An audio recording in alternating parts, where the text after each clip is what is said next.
Hey, it's Pablo back with another video. Today, I'm going to be going over Warlords. This is kind of going to be a very general video, very quick. It's not the most challenging thing, but it does have a fair amount of nuance to it.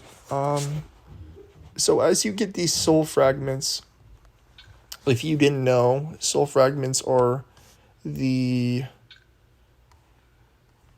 basis to getting Warlords. Soul fragments can't be used for anything other than Warlords. When I first started, I had to ask somebody that because I wasn't sure. Essentially, you get these different types of souls, and you can get these chaos shards with them. But essentially, the ruinous shards are the best bang for your buck just because the shards drop much better materials. As opposed to these chaos shards that aren't as strong. What I would recommend for most players is to exchange all of your uncommons for rares, all of your rares for epics, and if you want, you can do epics for legendaries, but it's actually the same, value. I really never know what to do with commons. I mean, it's kind of your choice. Maybe it has more value, maybe it doesn't, but essentially it's just a pain to actually keep culling and reculling just to get something, so I usually don't even deal with that.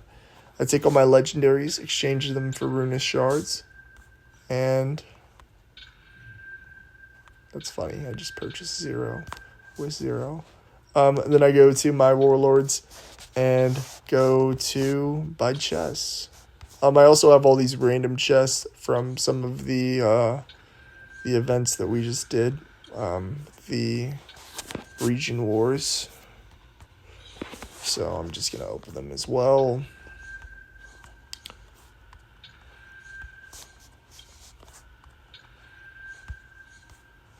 The one that I'm most excited about is probably the Blue Scribes one. The other ones, some of them are good, some of them aren't. So, you go ahead, you open all these up, and you see what you get. Then I go into my recruitment section, and essentially what I'm going to do is I'm going to recruit as many of everything as I can. I'm actually going to leave the Shaguth, just because he can be quite helpful when it comes to farming for certain specific events, like farming Oath Leaf, the Oatharian Leaf, as well as just for Warpstone mines, allows me to use much weaker troops like T3s in order to farm, as well as I leave the Heralds of Slaanesh. It's not the best, but mine is pretty high level, so I'll probably save those so that I can, do an upgrade on her instead of recruiting a second one. By the way, if you press recruit is different from upgrading. If I want to upgrade something, I have to rank up. See, if I were to use those in order to get a second one, it would mess it up. See, you can have multiple of the same Warlord. I have a Demon Prince right here that's 6'2". I also have another one that's right here. It's 4'5", as well as another one down here that's just rank 1. I'll kind of show you some reasons why and which ones are worth keeping and which ones aren't. Changeling, honestly, at this point for me, Changeling's kind of worthless, but he can be good early on so that you can have 6 combat marches. So I'll explain that to you later. He's pretty cheap and easy to get, but we'll go over all these. We don't use any of these for the most part, except for the first key one that you're going to be trying to grab is the Lord of Change. This guy, one of the biggest and best benefits for him is the March Cap boost, as well as the Tzeentch damage. We are running a Tzeentch build, so the Tzeentch damage will get quite high at these higher levels. But the March Cap it's free March Cap essentially. It's one of the cheapest ways to get March Cap in the game. It is one of the only epics to have March Cap. I think it is the only epic. Yeah, it is the only epic to have March Cap, and epics spawn at a much higher rate. So it's nice to have those. Do I have this maxed? Yeah, I have my Lords of Change maxed. So I'm actually gonna cull this. You normally wouldn't cull Lord of Change. You're gonna want to save those and just max one of them out. I'm still unsure if I want to keep this and make a second Lord of Change, or if I want to cull it. But for now, I might just leave him there. What else do we have to work with? These Slambos.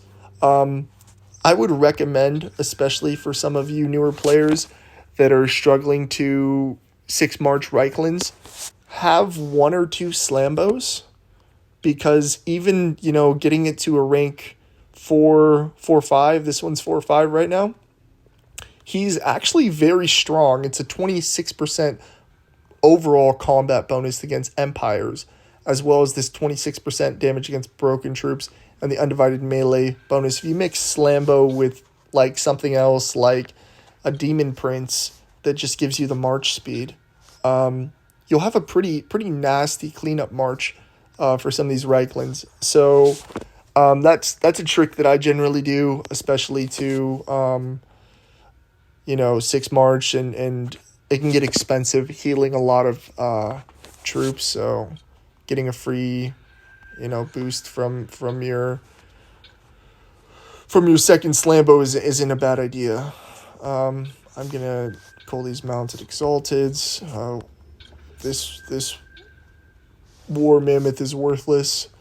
Jabber Scythe, worthless. Legendaries you're never gonna cull. And the reason why is culling a legendary will get you nothing. So you're not gonna recruit extra, and you're not going to cull extra. You're just going to kind of stick with what you have. If I were to show you this, where is one of my legendary ones? Herald Hammerstorm. Let's see. So if I cull Herald Hammerstorm, the only thing that I'm going to get is Hammerstorm favor, and I'm going to get significantly less than it costs to put that together. So there's no point in culling your legendaries. Just leave them where they're at, and you just hope that you get the right ones, and you build and you max out the ones that you need, and you kind of just leave the ones that you don't need unleveled. Like Gut Rock, I kind of just left him there. I don't really need it. And yeah, that's everything right there. Everything up through Epic. The ones that I'm gonna want to not cull off the bat, you can, at very, very early levels, I'd recommend having a couple of Doom Knights. They'll help you gather faster.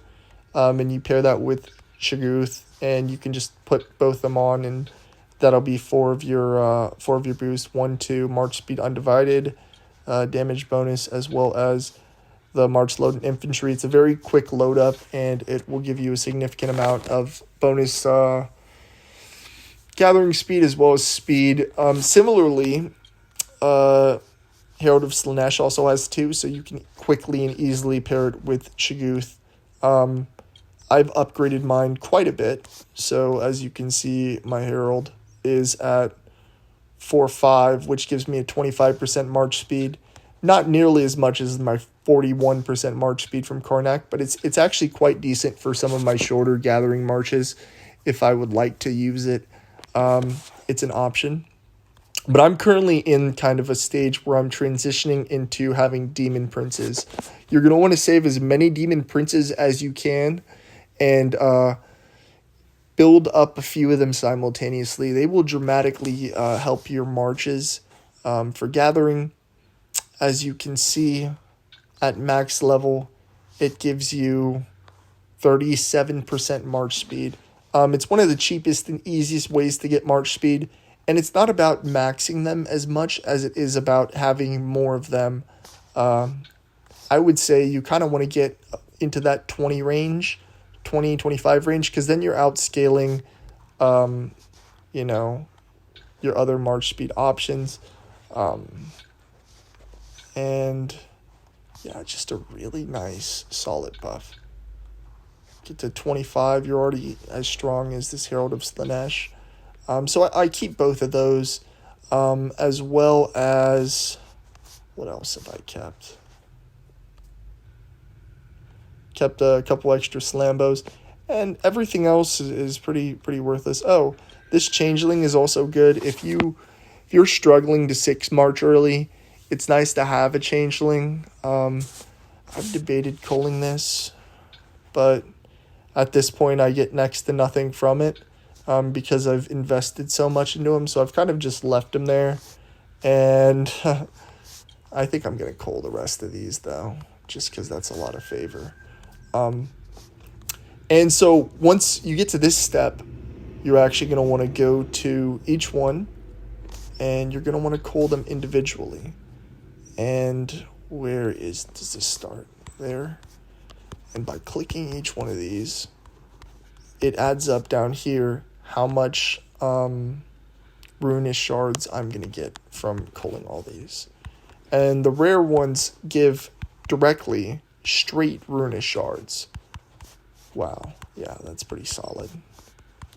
Because I don't really need any of these. These aren't going to help my build. These aren't going to help my march cap. Nothing.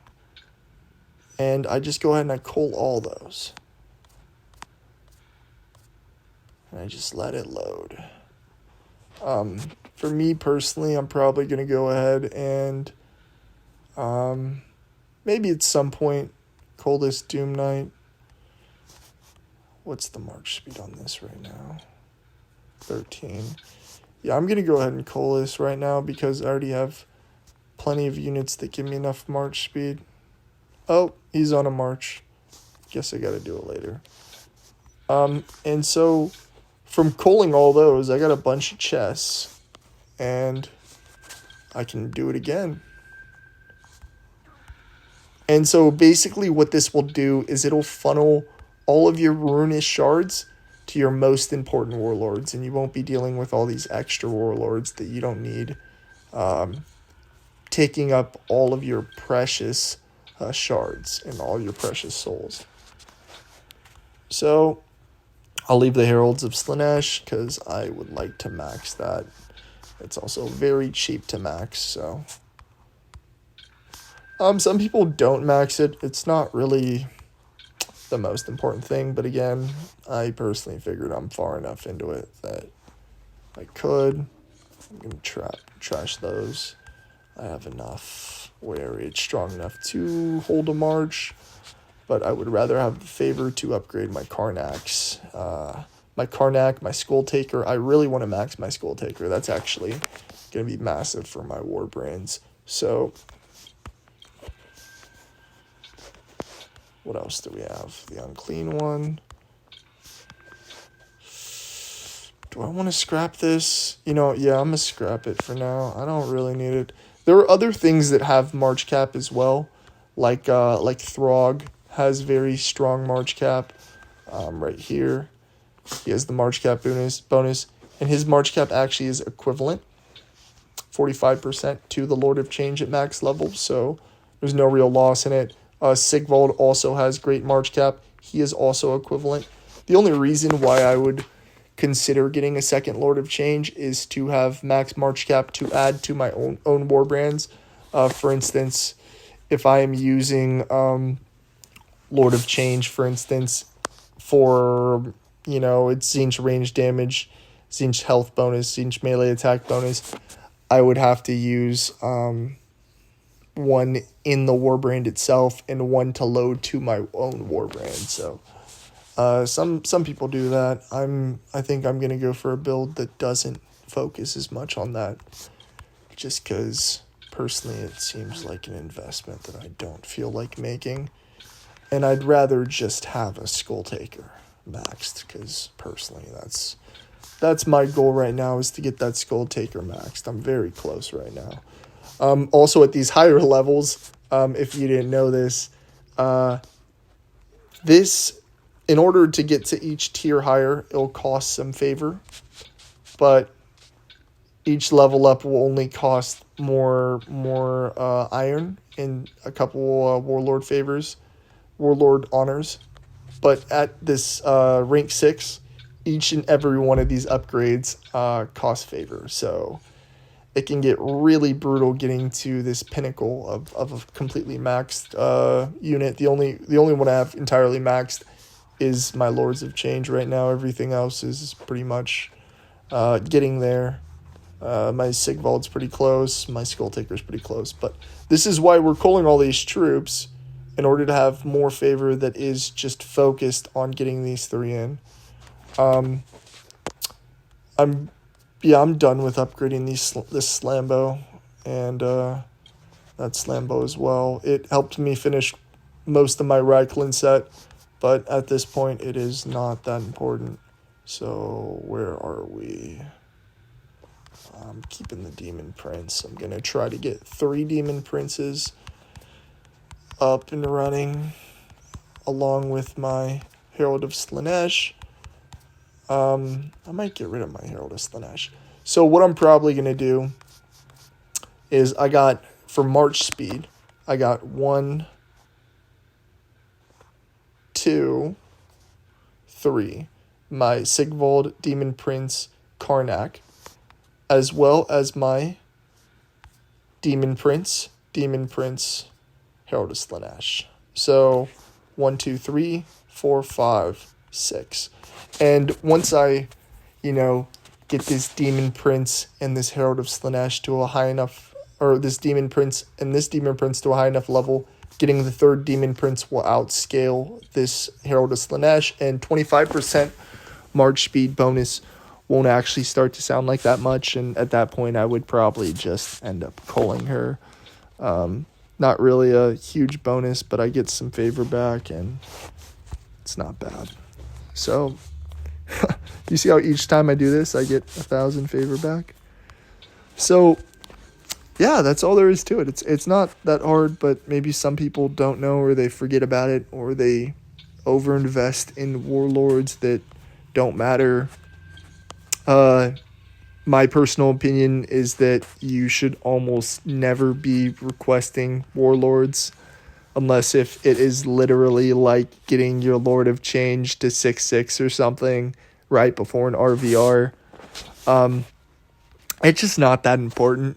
I don't want to call anybody out, but I see some people, sometimes they'll request Warlord favor. Karnak's good, but he's not really worth requesting. It's better to start, finishing and completing these items. Like, I got a request for my flail a couple times. And when you're early on, try to get 3 pieces of your Vanquisher.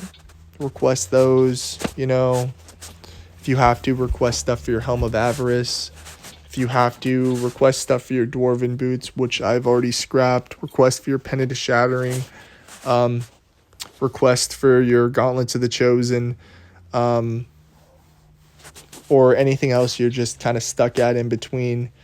I'm kind of against requesting for Warlords. I think Vulgate has said the same, and will say the same to just about anyone. So, it's my opinion, and hope this video helps. Have a good one.